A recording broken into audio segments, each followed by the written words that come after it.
Mais uma vez, bom dia com a graça e a paz do Senhor Jesus.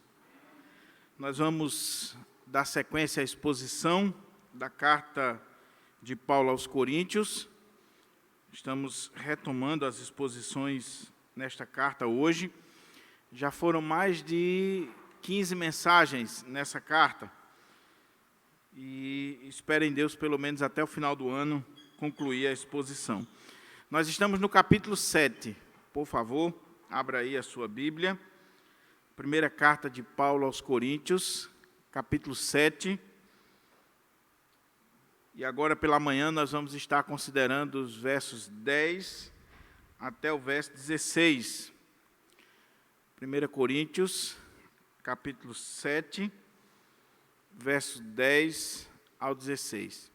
Se você perdeu as mensagens anteriores, você pode ir no canal da nossa igreja e tem uma playlist com todas as mensagens, desde a primeira, que é a introdução à carta de Paulo aos Coríntios, até a última que nós ministramos. Você vai poder acompanhar aí a série toda da carta de Paulo aos Coríntios. Então, 1 Coríntios 7, 10 a 16, palavra do Senhor para o nosso coração. Eu estou lendo nesta série a versão King James atualizada. Esse ano eu estou fazendo a minha leitura devocional nessa versão e aproveitei também para expor com ela. Diz assim a palavra de Deus: Todavia, ordeno aos casados, não eu, mas o Senhor, que a esposa não se separe do marido. Se, porém, ela se separar, que não se case, ou que se reconcilie com o seu marido, e que o marido não se divorcie da sua esposa. A todos os demais, eu particularmente, não o Senhor, vos digo: se algum irmão tem mulher descrente, e esta se dispõe a viver com ele, não se divorcie dela. Da mesma forma, se uma mulher tem marido incrédulo, mas este consente em viver com ela, não se separe dele. Porquanto, o marido descrente é santificado por causa da esposa cristã, e a esposa incrédula é santificada por causa do marido crente. Se assim não fosse, seus filhos seriam impuros, mas agora são santificados. No entanto, se o incrédulo decidir separar-se, que se separe. Em tais circunstâncias, nem o irmão, nem a irmã estão sujeitos à servidão, pois Deus nos chamou para vivermos em paz. Porquanto, como podes saber, ó mulher, se salvarás o teu marido? Ou como sabes, ó homem, se salvarás tua mulher? Vamos orar ao Senhor, vamos pedir ao Senhor que nos edifique com essa palavra, que nos abra a porta à palavra. Nós já ministramos esse texto aqui na igreja alguns anos atrás, inclusive de forma bem detalhada, teológica. Você pode também encontrar no canal da nossa igreja. Mas nós estamos numa série e o texto caiu mais uma vez, e eu sei que Deus tem endereço certo para aquilo que nós vamos ministrar aqui, de forma pastoral, bíblica, direcionado pelo Espírito Santo do Senhor. Mas é preciso que a gente ore e que a gente peça a direção de Deus para esse momento. Então, curva a sua fronte e ore ao Senhor. Pai querido, a Tua palavra, mais uma vez, foi lida neste púlpito, e agora encontra-se aberta diante de nós para a nossa reflexão, para a nossa instrução nesta manhã. E eu quero te pedir, meu Pai, que o Teu Espírito Santo, que inspirou esse texto sagrado, ele possa nos dar discernimento, iluminação, a intrepidez necessária e a aplicação correta desse texto para a minha vida, para a vida dos meus queridos irmãos que se encontram aqui no templo da nossa amada Igreja Presbiteriana do Pirangi, para todos aqueles que nos acompanham, Senhor, no canal do YouTube da nossa igreja, que o Teu Espírito Santo possa estar falando aos nossos corações. Fala aquilo que nós precisamos ouvir, e não pura e simplesmente o que nós queremos ouvir. Abençoa as famílias, os casais, a cada um que se encontra diante da Tua palavra. É em Cristo que eu te oro, pedindo que o Senhor coloque um freio nos meus lábios e que somente a Tua palavra seja proclamada aqui. Que as palavras dos meus lábios e o meditar do meu coração sejam agradáveis na Tua presença, ó Senhor, rocha minha e Redentor meu. Amém. Mantenha a sua Bíblia aberta para que a gente possa considerar esse texto.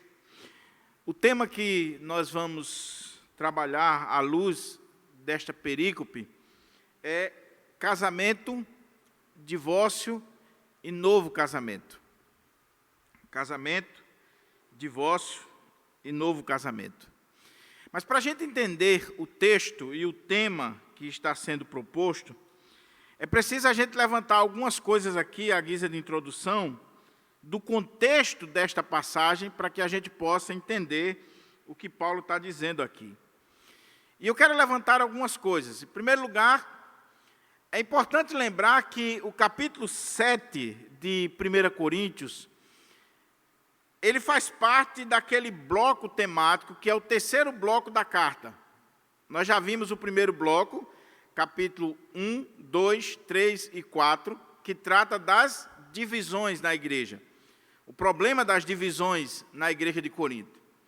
Depois nós vimos o capítulo 5 e 6, que trata basicamente do tema da disciplina na igreja. Como a igreja deve encarar os assuntos disciplinares, principalmente quando diz respeito a questões relacionadas com a imoralidade sexual. Como é que a igreja lida com essa questão da disciplina? E aí nós vamos para o terceiro bloco, que é o que nós estamos, o capítulo 7 de 1 Coríntios, onde Paulo responde algumas questões, algumas perguntas, dúvidas que foram levantadas pela igreja de Corinto, através de uma carta que lhe foi enviada, e Paulo, a partir daqui, ele começa a responder essas perguntas. Se você olhar o versículo 1 aí, do capítulo 7, diz assim: agora, em relação aos assuntos sobre os quais escrevestes. Então, a igreja tinha escrito uma carta para Paulo, levantando perguntas, questionamentos. Por exemplo, Paulo, o que é melhor, casar ou ficar solteiro? Paulo, eu posso abrir mão das relações sexuais no casamento para me dedicar mais ao Senhor? Paulo, o que é que você diz com relação às virgens, aos jovens solteiros, aos viúvos, às viúvas? O que é que você diz sobre um casal crente que resolveu se separar? O que é que você tem a dizer sobre um casal que um dos cônjuges é crente e o outro não é? Qual a palavra que você tem para eles? E nesse capítulo 7, Paulo vai responder todas estas perguntas relacionadas com esses assuntos. Para a gente entender esse texto, é necessário levantar mais duas questões. Nós não podemos esquecer que Paulo está respondendo perguntas, então é uma questão circunstancial, pontual daquela igreja. Ele está tratando de assuntos que dizia respeito àquela igreja, mas é claro que, como é uma carta inspirada pelo Espírito Santo, também diz respeito a nós. Mas, em segundo lugar, nós precisamos entender o contexto da época que fez com que Paulo respondesse essas perguntas e também que a igreja fizesse essas perguntas. Paulo havia falado sobre moralidade. Ele já tinha escrito uma carta para a igreja, capítulo 5, verso 9, ele diz isso, de que os irmãos não deveriam se juntar aos imorais. E a igreja escreve para Paulo, dizendo: Paulo, explica melhor. Quando você falou dos imorais, que a gente não pode se juntar, você falou dos imorais deste mundo? Paulo disse: não, vocês entenderam completamente errado. Quando eu falei dos imorais, eu falei de crentes, de irmãos, que se colocam como pessoas justas, como pessoas de Deus, mas que estão vivendo na prática da imoralidade. Com esse, vocês nem devem comer. Era com relação a esses que eu falava, com gente de dentro da igreja. Agora, os de fora, aí você teria que sair do mundo. Então, Paulo, tratando desse assunto, ele entra no capítulo 5, falando sobre aquela situação do jovem que estava vivendo maritalmente com a mulher do seu pai, a sua madrasta, e era um escândalo na cidade de Corinto, e Paulo vai tratar sobre isso. Depois ele trata no capítulo 6 sobre os jovens que estavam indo para os templos pagãos e se deitando com as prostitutas, e não viam nenhum problema nisso. E aí Paulo vai levantar aquele princípio de que se você se deita com uma prostituta, você está levando Cristo para aquela relação. É Cristo que está sendo levado para ali. Então, você vai pagar um preço alto, porque Deus não vai deixar isso barato. Você é um com Cristo. E quando você pega esse corpo, que faz parte desse templo do Espírito Santo, que o Senhor habita, e você faz com que ele se relacione com a prostituta, você se torna um só com ela. E você levou Cristo para aquela relação. Então, Paulo vai bater pesado nessa questão da imoralidade, da prostituição, dos pecados relacionados à área sexual. E aí a igreja fica preocupada. Se é assim, Paulo, se a questão da sexualidade é tão séria desse jeito, então, será que não seria melhor abrir mão disso? Dessas coisas relacionadas à sexualidade? E por que eles estavam pensando assim? Não só por essa palavra dura de Paulo, no capítulo 5 e 6, mas também porque eles eram gregos. Lembre que Paulo está falando aqui num contexto grego, é uma igreja grega. E os gregos, eles tinham aquela ideia com relação ao corpo, à matéria, como sendo algo ruim. A matéria é má. Tudo aquilo que está relacionado à matéria, ao nosso corpo, é mal. O que é bom são as coisas do espírito. Então, os gregos diziam que o corpo é o caixão da alma. E isso levava os gregos a dois extremos. O primeiro extremo era sacrificar o corpo. Então, eu não vou dar prazer nenhum para o meu corpo.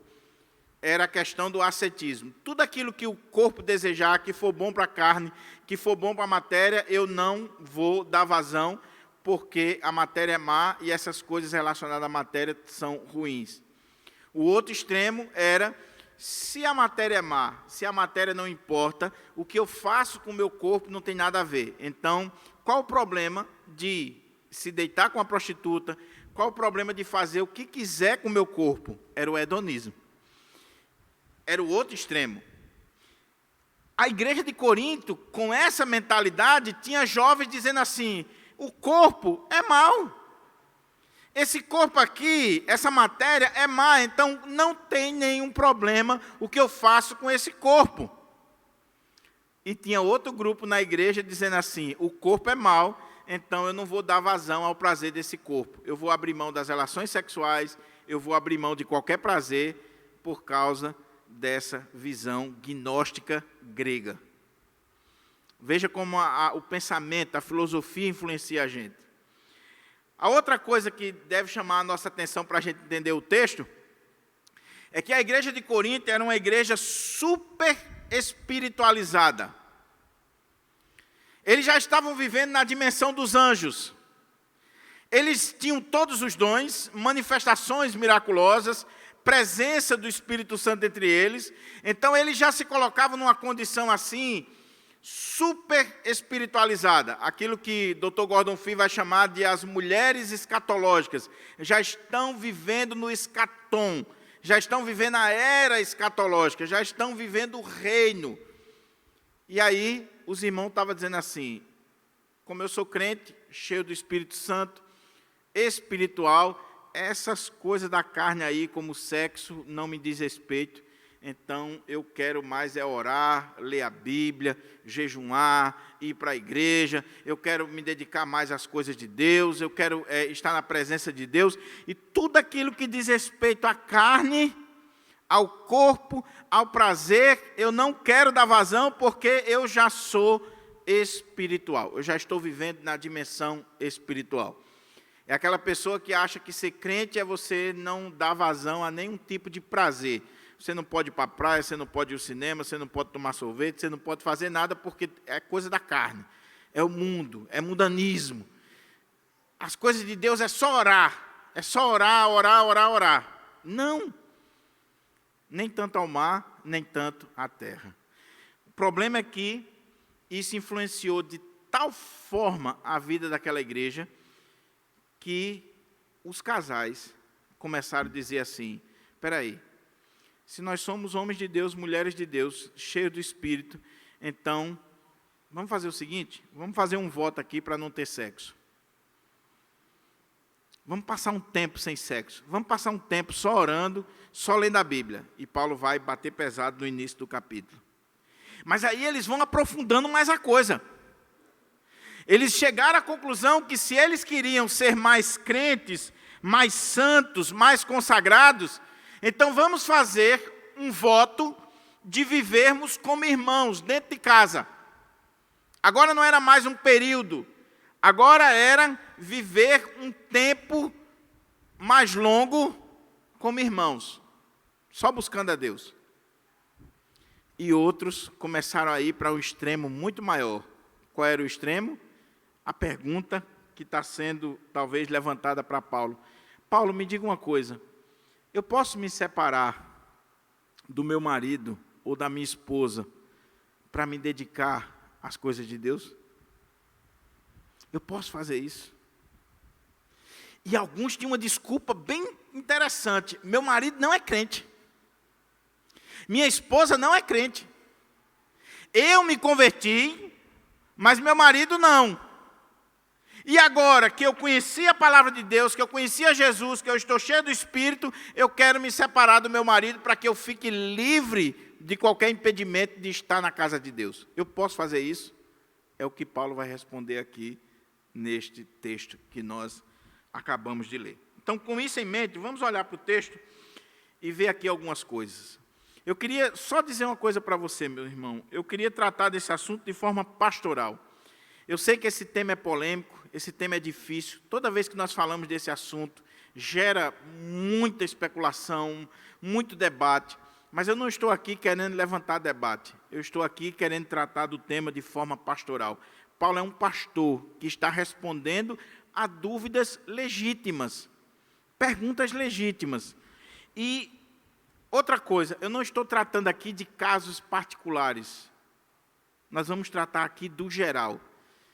Então, se você, na hora da exposição, você está lembrando de um caso A, de um caso B, por favor, não pense nisso.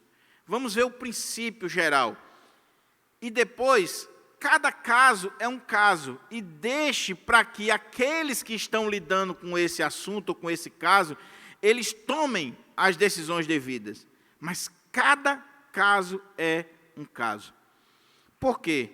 Porque, meus irmãos, esse tema aqui é um tema delicado, tendo em vista que a grande maioria das igrejas, ela sofre com isso aqui. Gente que é divorciada, gente que está no segundo, no terceiro casamento, gente que o casamento não deu certo, gente que está vivendo de forma a solteirice. Então, assim, não vamos tratar de casos particulares, vamos tratar do princípio. Então, o nosso tema é casamento, divórcio e novo casamento. O que a Bíblia diz? Olha como é que Paulo começa. Todavia, ordeno aos casados, não eu, mas o Senhor, que a esposa não se separe do marido. Algumas coisas chamam a nossa atenção aqui nesse texto. Em primeiro lugar, Paulo está dando uma ordem. Paulo não está dando um conselho. Paulo não está dando aqui uma opção. Paulo não está fazendo aqui uma recomendação que você vai aceitar ou não, que se você estiver bem, se você estiver assim ou assim. Não. É uma ordem. Olha como é que o texto diz. Todavia, ordeno aos casados. Paulo está falando como apóstolo de Jesus Cristo, inspirado pelo Espírito Santo, e ele está dando uma ordem. Aqui não é um conselho, meu irmão, por favor. E se você é crente, se você é submisso à palavra de Deus, ao Espírito Santo de Deus, isso aqui é uma ordem para mim e você. Foi para a igreja de Corinto e é para nós aqui no dia de hoje. Ordeno aos casados. Detalhe, versículo 10 e 11, Paulo está falando de casais casados, crentes, onde os dois são crentes. A partir do versículo 12 até o verso 16, Paulo vai tratar de um fenômeno que não estava existindo entre os judeus, só entre os gregos, entre os gentios, é uma igreja gentílica, que é um crente casado com descrente.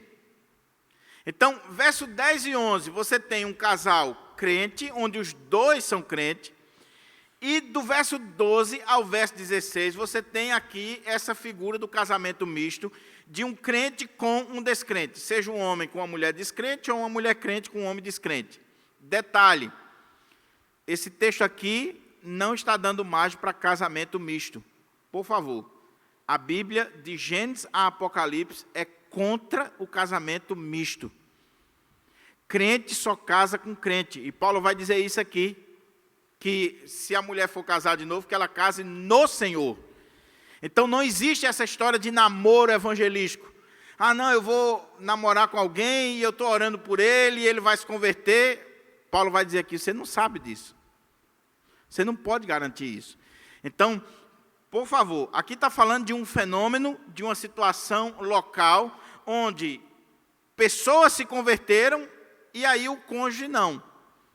Não é um crente que foi atrás do descrente. Eram dois descrentes, um se converteu e o outro não.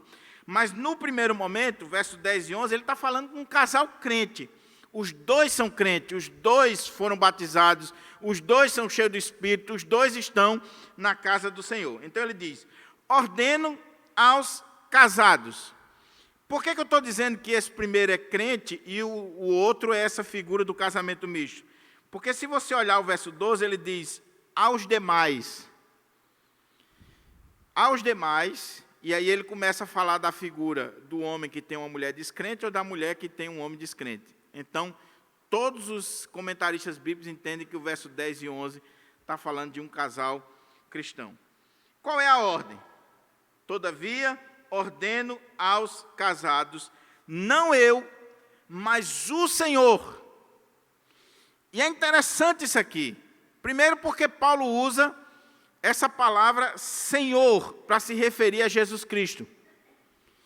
É a mesma palavra na língua grega para Kyrios, Senhor. Ele é o nosso Senhor. O Senhor dos cristãos não era César, o imperador, era Cristo. Ele é o nosso Senhor. Então eu queria fazer uma perguntinha básica para você, para a gente poder caminhar no texto. Jesus é o seu Salvador? Sim ou não? Mas Ele é o seu Senhor? Porque uma coisa é ter Cristo como Salvador. Ele é o meu Salvador. Ele me salvou, Ele morreu por mim. A outra é, Ele é o seu Senhor? Ele tem autoridade sobre a sua vida? Ele é o rei sobre a sua vida? Ou seja, aquilo que Ele fala, aquilo que Ele diz, é lei para você, é ordem para você. Então Paulo está dizendo, ordeno, não eu, mas o Senhor. É o Senhor Jesus, é o seu Senhor. E se Ele é o seu Senhor, você vai fazer o que Ele diz aqui. E o que Ele diz? Todavia, ordena aos casados, não eu, mas o Senhor, que a esposa não se separe do marido. Que coisa interessante. Cada palavra aqui é fundamental. Primeiro, por que Paulo começa com as mulheres? Por que Paulo não disse assim, ordeno não eu, mas o Senhor, que o esposo não se separe da esposa? Por que ele está dizendo assim, ordeno não eu, mas o Senhor, que a mulher, que a esposa não se separe do marido? Por que ele colocou a mulher primeiro e o homem vem depois? A sequência não seria o contrário? Por algumas razões. Primeira, é que provavelmente quem fez a pergunta foram as mulheres da cidade de Corinto. Então, quem mandou a carta e quem fez essa pergunta, se poderia se separar do marido crente, do marido cristão, foram as mulheres. Então, as mulheres levantaram a pergunta, Paulo está respondendo para as mulheres. Segunda possibilidade é que, no contexto judaico, a mulher não podia se separar do marido. Essa era uma prerrogativa do homem.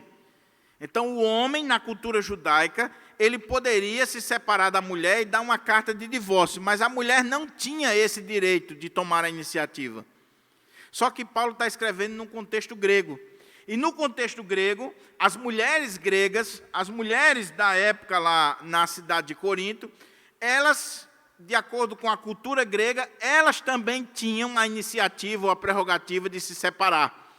Então, por isso que Paulo está começando com elas, porque elas, tendo em vista a cultura, a sociedade, tendo em vista a estrutura, muitas vezes, econômica que as mulheres tinham no contexto grego, então, elas podiam tomar a iniciativa de se separar. Por isso que Paulo está se dirigindo a elas, porque provavelmente elas estão tomando essa iniciativa. Mas o que é que Paulo diz para elas? Todavia, ordena aos casados, não eu, mas o Senhor, que a esposa, que a mulher, não se separe do marido. É ordem, é mandamento, é imperativo.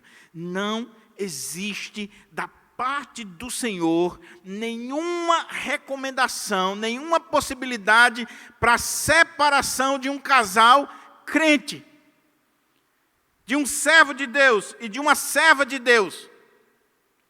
Ou seja, o casamento é uma união indissolúvel diante do Senhor. E se você olhar o verso 39 do capítulo 7, é até que a morte os separe.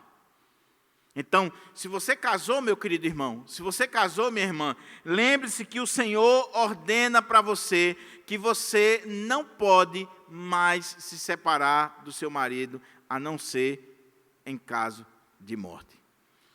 Mas a questão é, onde é que o Senhor disse isso? E veja que Paulo está dizendo aqui, olha, digo não eu, mas o Senhor. E depois ele vai dizer, digo eu, não o Senhor, que é uma dificuldade aí de interpretação para muitas pessoas. Onde é que o Senhor disse isso?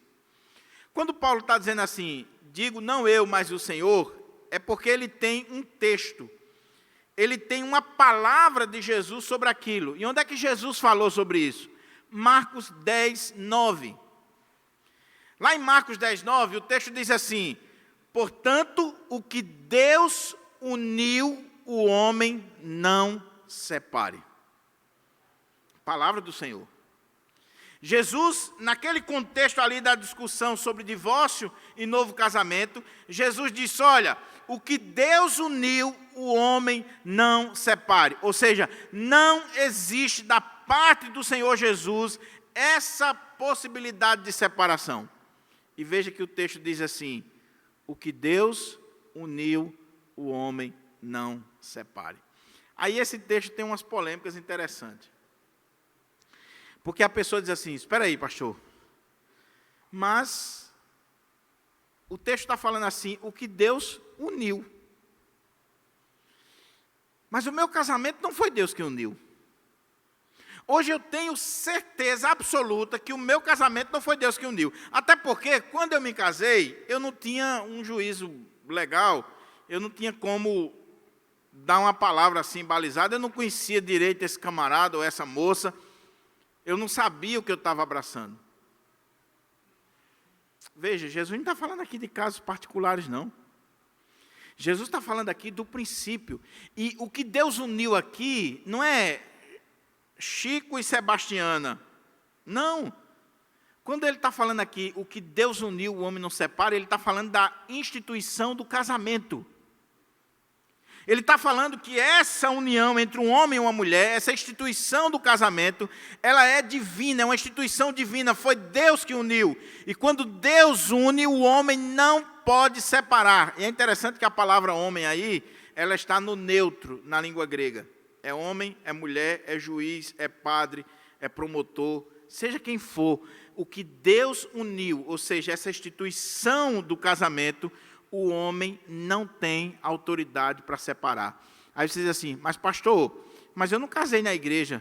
Sim, quem foi que disse a você que a igreja casa ninguém? Qual foi o cartório, qual foi a igreja que Adão e Eva casaram? é a instituição, é essa união entre um homem e uma mulher. Quando existe essa união entre um homem e uma mulher, Deus uniu isso aqui, é uma instituição divina. E aí o homem não pode, não tem autoridade para separar. Poderia ser isso aqui que estava por trás da ideia lá na igreja de Corinto. Talvez as mulheres estavam usando esse argumento teológico, mas Paulo, quando eu casei no paganismo. Eu casei no templo pagão. Então hoje eu sou crente e descobri que eu não devo continuar com meu marido ou que meu marido não quer continuar comigo. A gente pode se separar? A gente nem casou na igreja. Paulo disse, ordeno não eu, mas o Senhor, que a mulher não se separe do marido. E quando você vai olhar a ordem de Jesus o que Deus uniu, o homem não separe. Veja, meus irmãos, isso aqui é muito sério. Porque quando nós olhamos para a palavra de Deus, o que a palavra de Deus está dizendo se você casou, meu querido, você casou para toda a vida. Então, é um passo que não pode ser dado de qualquer jeito. Não pode ser uma decisão atabalhoada. Outro texto que fala sobre isso é Mateus capítulo 5, versos 31 e 32. Vá para lá, para ver o que Jesus diz aqui. Mateus capítulo 5, versos 31 e 32. Vamos ver o que o Senhor disse e que Paulo tem em mente quando ele fala desse texto aqui. Mateus 5, 31 e 32.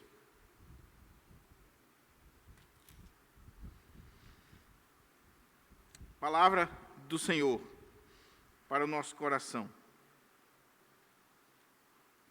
O Senhor Jesus, Ele vai dizer para aqueles que estavam questionando a respeito de divórcio, de novo casamento, a discussão que havia lá em torno do texto lá de Deuteronômio 24. Então ele diz assim para aqueles homens que estavam questionando ele. Vamos ler aqui a partir do verso 31. Diz assim: foi dito também, aquele que se divorciar de sua esposa deverá dar a ela uma certidão de divórcio. Aí olha o que o Senhor disse. Não sou eu, é o Senhor.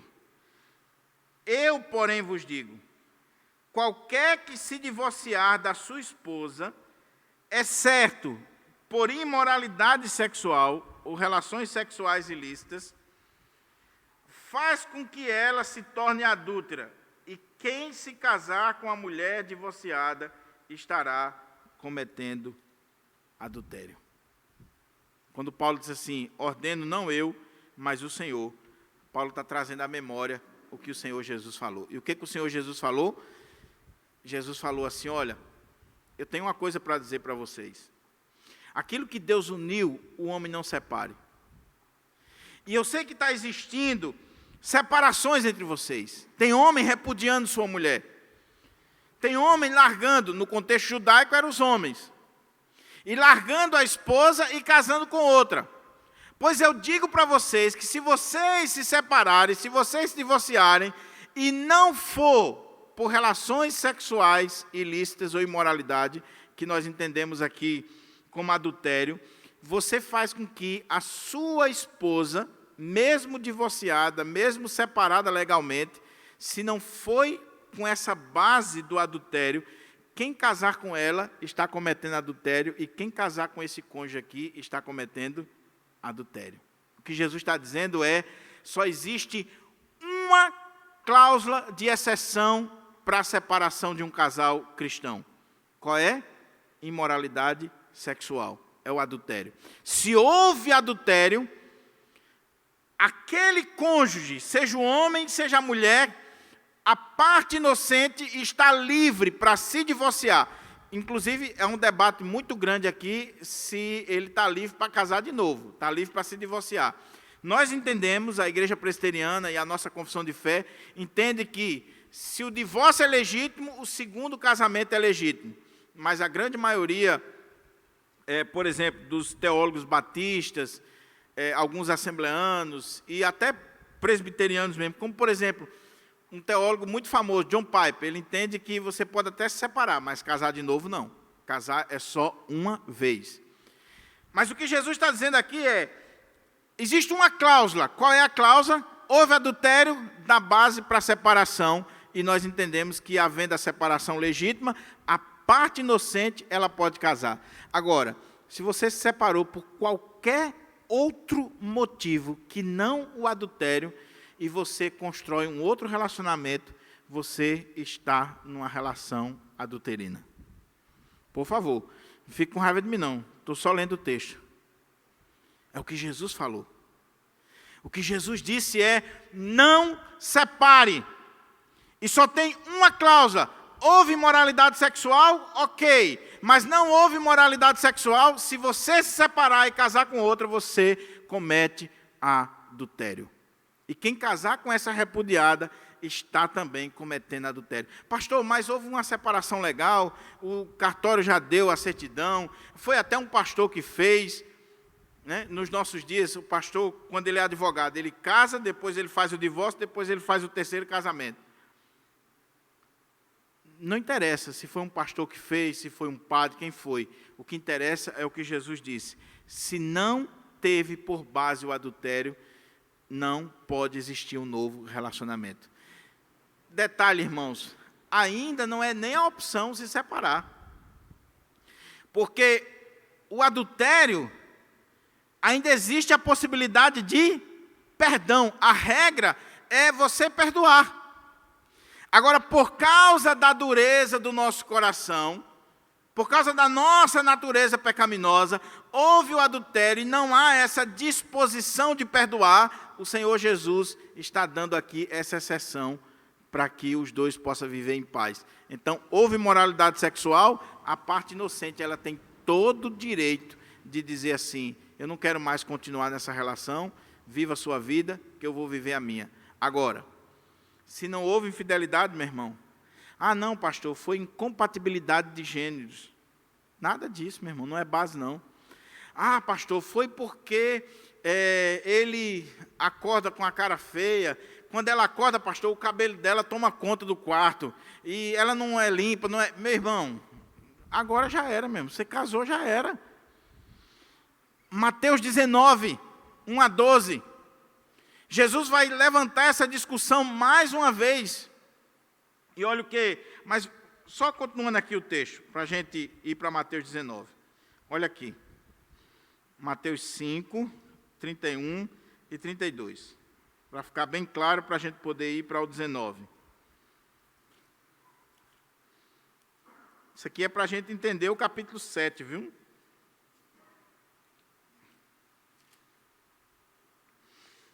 Vamos ler de novo aqui, só para ficar mais claro. Foi dito também: aquele que se divorciar de sua esposa deverá dar a ela uma carta de divórcio. Eu, porém, vos digo: qualquer que se divorciar da sua esposa, exceto por imoralidade sexual, faz com que ela se torne adúltera. E quem se casar com a mulher divorciada estará cometendo adultério. Então, guarde isso aqui. Agora vá para Mateus 19 e vamos ver a discussão lá de Jesus com os líderes religiosos sobre esse assunto mais uma vez. Esse assunto é tão polêmico que Jesus falou várias vezes sobre ele. Olha Mateus 19. Mateus 19, verso 1 a 12. Diz assim: E aconteceu que, concluindo Jesus essas palavras, partiu da Galiléia e dirigiu-se para a região da Judéia, no outro lado do Jordão. Grandes multidões o seguiam e a todos ele curava. Alguns fariseus também chegaram a ele e, para prová-lo, questionaram: é lícito o marido se divorciar da sua esposa por qualquer motivo? E Jesus lhe explicou: não tendes lido que no princípio o Criador os fez homem e mulher e os instruiu? Por esse motivo o homem deixará pai e mãe, se unirá à sua mulher, e os dois se tornarão uma só carne. Sendo assim, eles já não são dois, mas uma só carne. E, portanto, o que Deus uniu, não separe o homem. Replicou-lhes: Então, por qual razão mandou Moisés dar uma carta de divórcio à mulher e abandoná-la? Ao que Jesus declarou: Moisés, por causa da dureza do vosso coração, vos concedeu separar-se das vossas mulheres, mas não tem sido assim desde o princípio. Eu, porém, vos afirmo, todo aquele que se divorciar da sua esposa, a não ser por imoralidade sexual e se casar com outra mulher, estará cometendo adultério. Então os discípulos consideraram: se estes são os termos para o matrimônio, para o marido e sua esposa, não é vantagem casar. Mas Jesus ponderou-lhes: nem todos conseguem aceitar essa palavra, somente aqueles a quem a capacidade é dada. Preste atenção aqui. Os fariseus chegaram e disseram assim: Jesus, é lícito ao marido repudiar sua mulher por qualquer motivo? Era uma pegadinha. Primeiro porque Jesus estava na região ali de Herodes. E Herodes já tinha mandado matar João, porque João tinha dito que o casamento dele não era lícito, com Herodias. E aí os fariseus disseram: olha, dependendo da resposta que Jesus der, ele vai ficar encrencado com Herodes. A outra coisa é qualquer motivo. Porque na época em Israel havia uma discussão de que o homem poderia se separar da mulher por qualquer motivo em Israel. A mulher queimou o feijão, o cara chegava e dizia: não quero mais você, vai embora. Fez qualquer coisa, não tratou ele bem em algum momento, vai embora. O divórcio estava assim, escancarado. Aí, Deuteronômio 24, 1 a 4, Deus permitiu, através de Moisés, o seguinte: você vai agora legislar sobre isso. A coisa estava tão desenfreada que o Senhor disse assim: você vai legislar. O que você vai fazer? A partir de agora, quando um homem quiser se separar da sua mulher, se divorciar dela, ele vai ter que dar a ela uma carta de divórcio. Preste atenção, isso aqui que é interessante. Deuteronômio 24, 1 a 4. Qual era o propósito dessa carta? Você quer se divorciar da sua esposa, meu querido? Quero. Pronto, você vai lavrar uma carta de divórcio e dar para ela. Com essa carta de divórcio, ela está livre, ela vai embora. Você, agora, também está livre. Detalhe: se arrependeu, você não pode voltar mais para ela. Porque o que estava acontecendo em Israel? O homem mandava a mulher embora, daqui a pouco ele dizia: ela queimou o feijão, ela fez isso, fez aquilo, mas eu não consigo viver sem essa mulher. Aí ia atrás dela. Aí a mulher era obrigada a voltar para ele, naquela cultura. Moisés disse: a partir de agora, se você se divorciar, você tem que ter consciência do que você está fazendo, porque é de vez. Então, a carta de Moisés não é um salvo-conduto para liberar geral, pelo contrário, está fechando as portas. É exatamente o contrário do que ainda hoje as pessoas entendem. A carta de divórcio de Moisés é protegendo a mulher, dizendo assim: se você largar essa mulher e ela foi construir relacionamento com outra pessoa, nunca mais você pode voltar para ela. Então pensa bem no que você está fazendo. Aí Jesus disse: e Moisés fez isso por causa da dureza do coração do homem. O homem estava fazendo aquilo ali. Detalhe, irmãos, essa regra ainda hoje vale na igreja presbiteriana.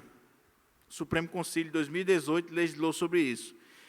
Existem casos nas nossas igrejas assim: um casal da igreja se separa, aí ele constrói um relacionamento com outra pessoa, ela vai e se relaciona com outra pessoa, daqui 1 ano, 2, resolvem voltar. Pode? Não pode. O leito foi maculado.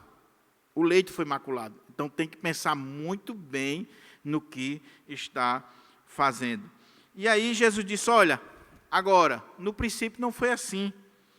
No princípio Deus fez homem e mulher, e aquilo que Deus uniu, o homem não deve separar. E se vocês se separarem, a não ser por relação sexual ilícita, vocês estão se tornando adúlteros. Então, meus irmãos, voltando aqui, o que Paulo está dizendo para aquela igreja e para nós? Aos casados ordeno, não eu, mas o Senhor, que a mulher não se separe do marido. Pense 1000 vezes antes de casar, porque depois que você casar, você não tem brecha para separação, a não ser que houve um caso de adultério no seu relacionamento. Porque queimou o feijão, porque é feia, porque engordou, porque não sei o quê, não interessa. Não interessa. Ah, não, quando eu casei com ele, pastor, ele era um pão, mas o senhor precisa ver o pão xoxo que ele está hoje. Quando eu casei com ela, pastor, era uma boneca, mas o senhor precisa ver como é que ela está hoje. Problema seu, meu irmão, agora já era. Agora já era. Vamos voltar para o texto aqui, para a gente caminhar aqui. O relógio já correu, meu Deus do céu. Então ele diz assim, versículo 10. Todavia ordena aos casados, não eu, mas o Senhor, que a esposa não se separe do marido. Não existe possibilidade de separação, a não ser com essa cláusula de exceção lá de Jesus. Mas Paulo é um pastor, e Paulo sabe que na igreja, uma coisa é o ideal, outra coisa é o real. Ele diz, se porém, ela se separar, que não se case, ou que se reconcilie com o seu marido, e que o marido não se divorcie da sua esposa. Paulo sabe que uma coisa é a lei, o princípio que o Senhor está determinando, outra coisa é o dia a dia, é a vida real da igreja, é a nossa vida. Então, na igreja de Corinto, havia irmãs e irmãos que estavam dizendo, não, nós fizemos um voto, ou então nós não vamos continuar. Nós vamos se separar. Separou, ok. Aí Paulo diz, se você se separar, se porém vier a separar, você não se casa. Você não deve se casar. Não, eu me separei porque é incompatibilidade de gênero, eu me separei porque não dava mais, foi questão financeira, foi isso, foi aquilo. Pronto, resolveu se separar, meu irmão, você tem um direito, separou. Não case ou se reconcilie com o seu marido, dentro daquele princípio lá, se não houve essa maculação do matrimônio. Se o marido não se envolveu com outra pessoa e se você também não se envolveu com outra pessoa. Ou seja, vocês se separaram, deram um tempo. E aí vocês disseram assim, vamos dar um tempo? Vamos. Cada um ficou no seu lugar. Paulo está dizendo, não case com outra pessoa, não se relacione com outra pessoa, ou volte e se reconcilie com o seu marido. Era a palavra do apóstolo Paulo para aqueles casais. Existe isso hoje? Existe. Aquele casal, eu acho que canta aquela música, Não Se Vá. Eles fizeram um voto, se separaram para passar 10 anos separados. Depois voltaram. Interessante, né? É da época de Júlio César. Eu estou esquecendo o nome aqui. Olha aí como o Júlio sabe. Eu não queria dizer o nome, sabe? Da época que Júlio cantava essa música para Ceiça, ou que Antão cantava para Carla, né? Então, aquele casal, eles fizeram um trato de passar 10 anos separados. Eles cansaram do outro, segundo eles, deram uma entrevista recentemente, se cansaram. Mas aí, antes dos 10 anos, resolveu voltar. Ele teve um AVC, e aí ela foi cuidar dele, e resolveram reatar os laços. Paulo está dizendo, se reconcilie com o seu marido. Se reconcilie. A partir do verso 12, e eu vou correr aqui, como eu disse, irmãos, tem uma exposição desse texto bem detalhada no canal da nossa igreja, que eu preguei há algum tempo atrás. Aqui, por isso que eu estou sendo mais rápido. A partir do verso 12, Paulo vai tratar daquele outro fenômeno. Qual é o fenômeno?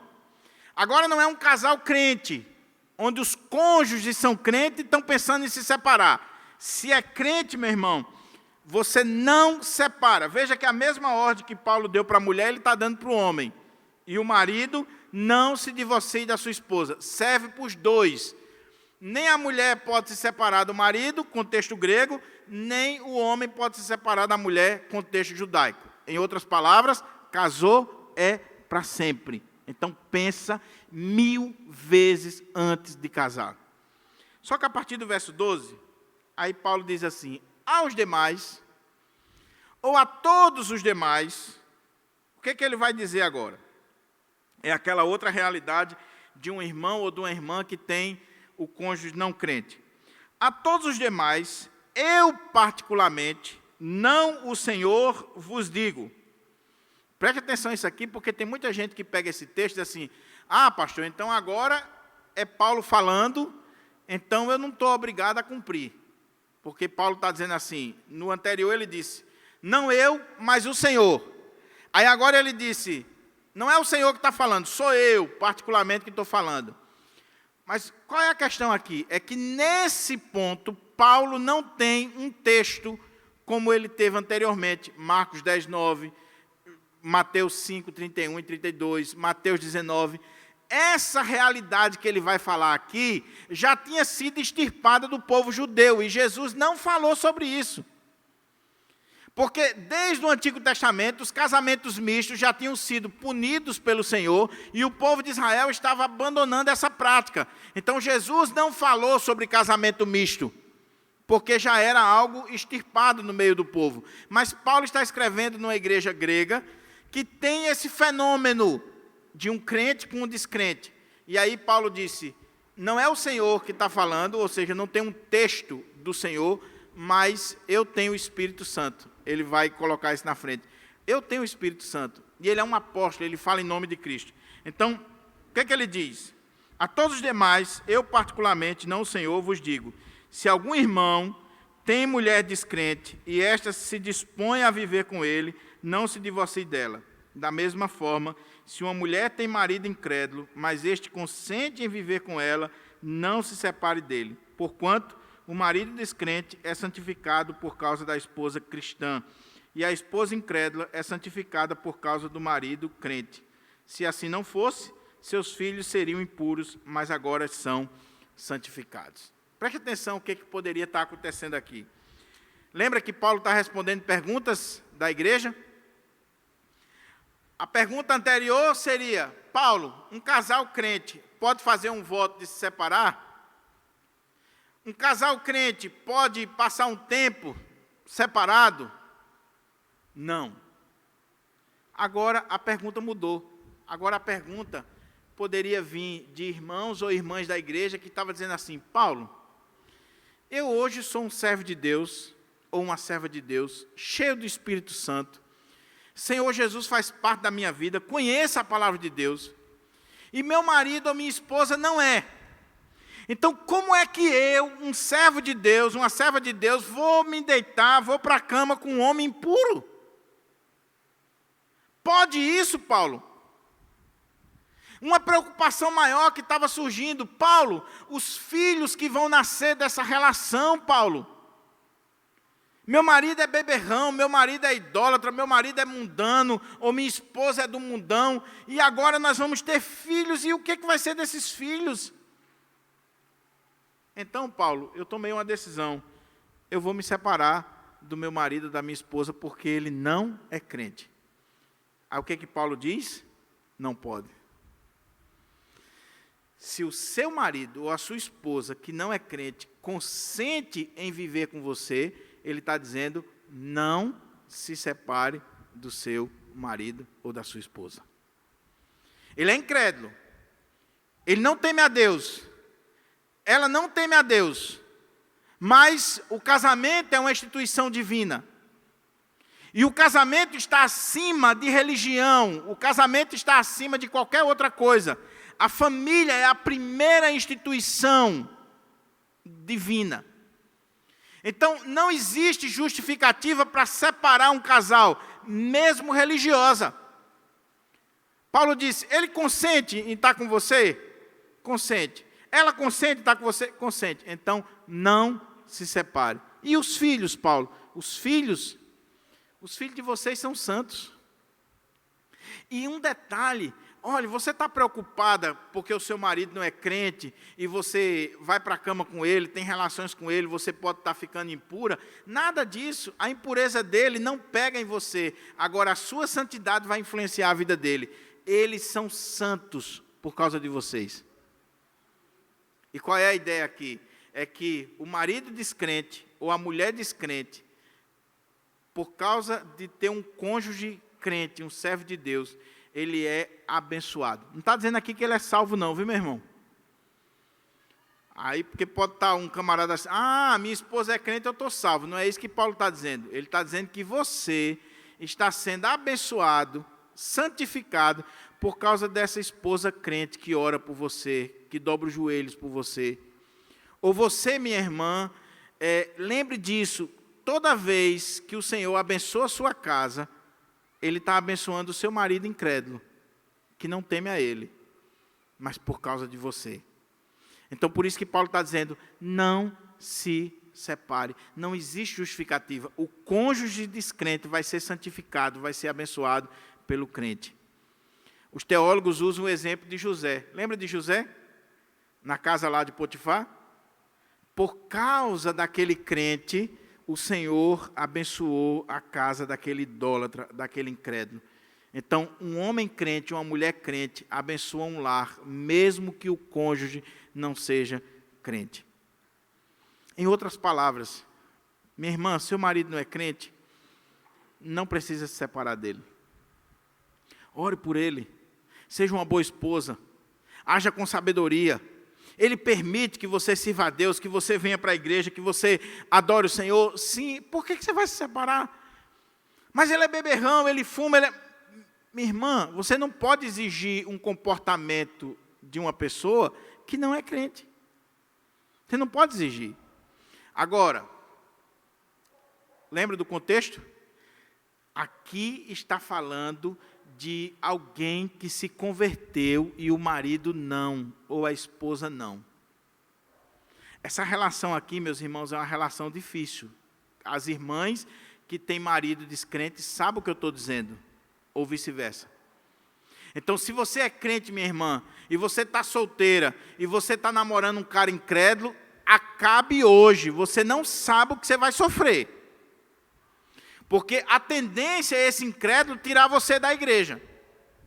A tendência é esse incrédulo, no dia que você quiser vir para o culto, ele vai dizer que não. Você vai querer educar seus filhos de um jeito, ele vai querer educar de outro. Então, cuidado com isso.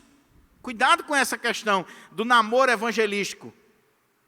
Meus irmãos, em sã consciência, um pastor não poderia jamais aprovar um casamento misto de um crente com incrédulo. Porque ele sabe o perigo. Aí tem gente, não pastor, mas eu casei, eu namorei e eu casei, meu marido não era crente na época, mas o Senhor converteu. Glória a Deus, irmã, que bênção, misericórdia do Senhor na sua vida. Mas segundo as estatísticas, pastor Hernandes no livro dele, Casamento, Divórcio e Novo Casamento, segundo as estatísticas, 75% dos casamentos mistos, os cônjuges não se convertem.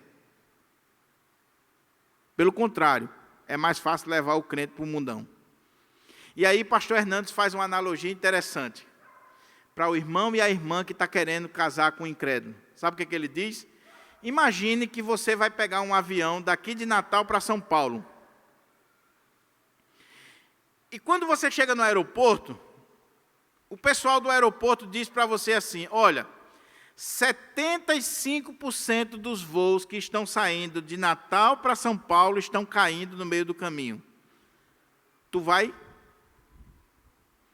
Tu entra nesse avião? Eu não entraria de forma alguma. Então, isso é o que acontece quando uma jovem de Deus casa com um incrédulo. Quando um homem de Deus casa com uma mulher incrédula. O contexto aqui era diferente. Detalhe, irmãos, a própria Igreja Católica, ela não aprova o casamento de um católico com alguém que não é católico. O Catecismo da Igreja Católica diz, literalmente lá, que para que um católico case, por exemplo, com um protestante, ele tem que ter uma autorização do bispo, e não é um casamento, é simplesmente uma bênção, não é o sacramento do casamento, é uma bênção. E ele tem que jurar, a parte protestante tem que jurar que os seus filhos não vão ser evangelizados para o protestantismo. Aí eu pergunto, eles estão errados? Não, eles estão defendendo a fé deles. Errados estamos nós, quando abrimos mãos dos nossos princípios, da nossa fé, para cair num relacionamento como esse. Mas o caso aqui era diferente. Eram irmãs que se converteram e o marido continuou no mundo e ela agora estava preocupada e Paulo diz, não se separe. E os filhos? Os filhos são santos, os filhos são abençoados, os filhos vão receber essa graça, essa misericórdia de Deus, porque tem uma mãe que ora por ele, tem um pai que ora por ele. Vai ser fácil? Não, meu irmão, não é fácil. Porque no domingo você vai trazer o seu filho para a igreja, e quando sair da igreja, o pai que não é crente ou a mãe que não é crente vai querer levar ele para a festinha lá da escola mundana, para um show, para isso, para aquilo outro. E você vai ter que ter sabedoria. Agora, qual é a outra realidade para a gente caminhar para a conclusão? É que Paulo diz assim, veja que ponto interessante. No entanto, se o incrédulo decidir separar-se, que se separe. Em tais circunstâncias, nem o irmão, nem a irmã estão sujeitos à servidão, pois Deus vos chamou para viver em paz.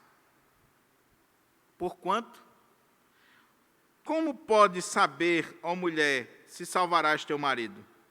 Ou como sabes, ó homem, se salvarás tua mulher? Qual é o ponto de Paulo aqui? E eu vou dizer o princípio para você entender o que ele está dizendo. Qual é o princípio? Divórcio e separação nunca parte do crente. O crente não propõe separação nem divórcio. O crente sabe, biblicamente falando, que está lá em Malaquias, que Deus odeia o divórcio. Ele não pode propor algo que Deus odeia. Então, se o cônjuge, ele consente em viver, ele não proíbe você de estar na casa do Senhor, ele é alguém que tem a vida dele, mas não impede você de estar na casa do Senhor, então, mantenha-se casado, não proponha separação. Agora, o que é que pode acontecer? A mulher se converteu, o marido é incrédulo, e ele disse assim, não quero mais ela. Porque eu quero uma mulher que vá para o forró comigo, que vá para a festa, que faça isso, que faça aquilo. Não quero mais você. Aí a irmãzinha diz, mas eu quero você, porque eu estou orando por você, e o Senhor me prometeu que vai salvar você, e eu estou na brecha, eu estou orando. E o marido vai para a gandaia, com prostituta, com isso, com aquilo outro, dizendo que não quer ela, e ela insistindo. E ela chega na igreja e as irmãs dizem assim, vamos orar pelo seu marido, irmã. Deus vai salvar, Deus vai... Olha, tem promessa de Deus, irmão.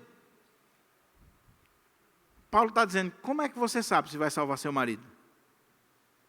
Como é que você sabe se vai salvar sua esposa? O cara está dizendo que não quer, o cara está lhe maltratando, o cara está expulsando você de casa, e você está insistindo. A mulher não quer mais o irmão. Provavelmente isso aconteceu com Paulo. Alguns estudiosos dizem que Paulo pode ter sido abandonado pela esposa, quando ele se converteu. Então, a mulher não quer mais, mas o irmãozinho é espiritual demais, é crente demais. Diz, não, eu tenho que manter meu casamento, eu tenho que... Paulo disse, olha, se o incrédulo quer apartar-se, que se aparte. Não foi você que propôs. O crente não propõe divórcio, mas é o incrédulo. E aí ele quis se separar, se separe. Deus não chamou vocês para escravidão, para briga, para contenda. Não. Ele quer se separar, ela quer se separar. Não foi você que propôs, foi ele. Então, que se aparte. Por quê? Como é que sabes tu se salvarás o teu marido, ou como sabes tu se salvarás a tua esposa? Você não tem essa garantia.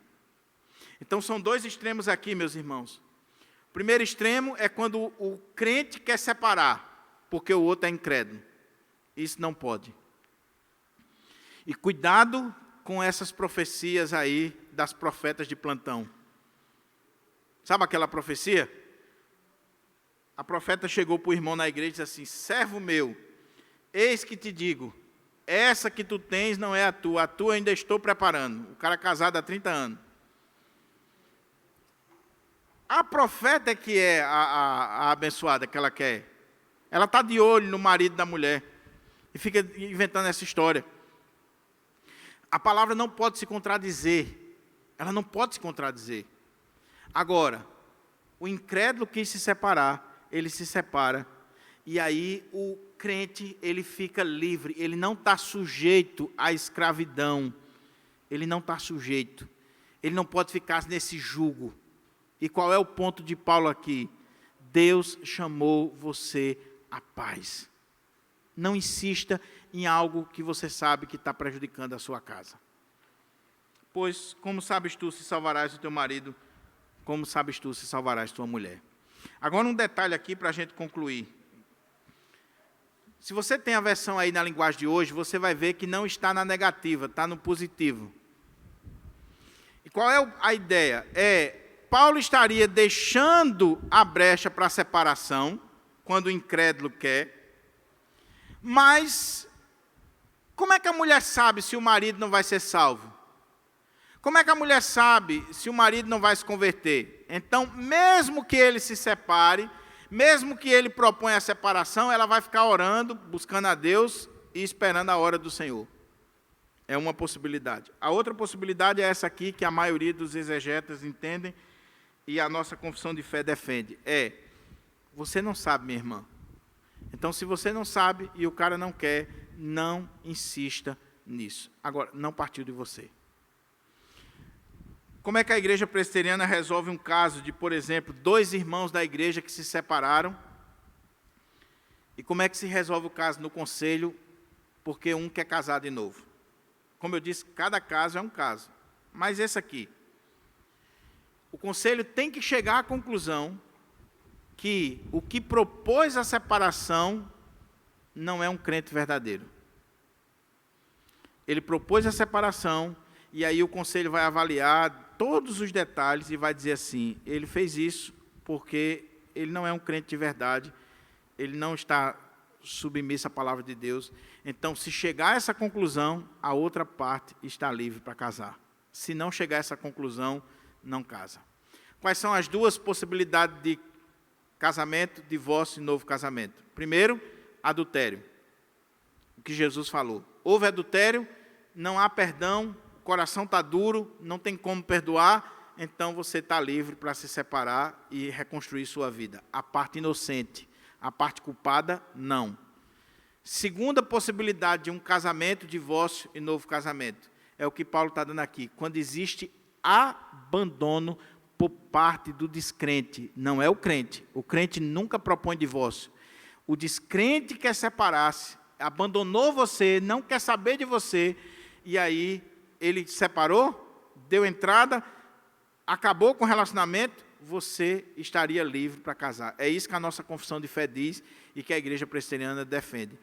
Fora desses 2 pilares, não existe outra possibilidade, pelo menos na igreja presbiteriana. Tem pastor que faz, mas está errado. Fora desses 2 pilares, não existe outra possibilidade para um segundo casamento, para uma segunda união. Porque é feio, porque é isso, porque é aquilo, não interessa. Se não houve abandono por parte de um descrente, e se não houve adultério, se você construir um outro relacionamento, abandonei minha esposa, casei com outra, você está numa relação de adultério. Agora, para a gente orar.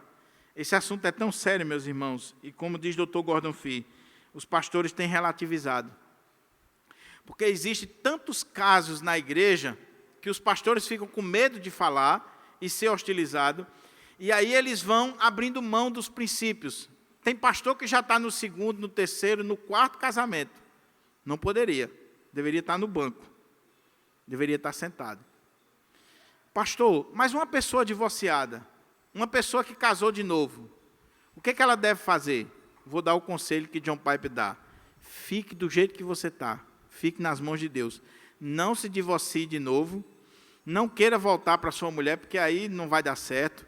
Fique do jeito que você está e caia nas mãos de Deus. Salvação não tem nada a ver com isso aqui. A pessoa é divorciada e não casou mais. Está na igreja. Nós precisamos amparar, precisamos cuidar. Precisamos estar aqui para zelar por essas pessoas. Como eu disse, cada caso é um caso. A gente não pode estar aqui julgando com um pau na mão, fulano é divorciada, fulano é isso, fulano é aquilo. Não, meu irmão, a igreja é um hospital, é um ambiente de cura. Agora, é claro, se um pastor está no 2º casamento, ele deveria ser aconselhado. Reverendo, o senhor não tem condições mais de continuar no ministério. O senhor tem que ficar sentado ouvindo a palavra. O senhor não é mais referência, não é exemplo. Então, um irmão da igreja, uma irmã que se divorciou e que está no segundo casamento, deve ficar trabalhando mais na retaguarda e não na linha de frente, porque deixou de ser exemplo. Deixou de ser exemplo. Que o Espírito Santo de Deus aplique essa palavra no nosso coração e que Deus possa abençoar os nossos casamentos. Como eu disse, meu querido irmão, minha querida irmã, você que já casou, peça a misericórdia de Deus sobre o seu casamento, a bênção de Deus sobre o seu casamento.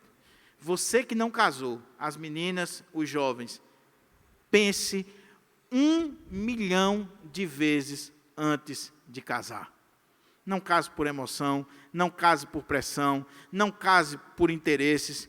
Case se realmente você vê que aquela pessoa é um homem de Deus, uma mulher de Deus, e que você vai viver uma vida realmente diante do altar do Senhor. Case com um crente, com a crente. Pastor, mas não tem. Fique sozinha. Melhor só do que mal acompanhado. Do que você ficar desesperado e casar errado. E você vai ser infeliz por resto da vida. E se tiver um filho ou uma filha, não é que a criança vai ser maldição, não. Mas vocês vão estar ligados agora eternamente, brigando por pensão, por isso, por aquilo. E a sua vida vai se tornar um inferno. Então, você não casou? Reflita. Casamento é coisa séria.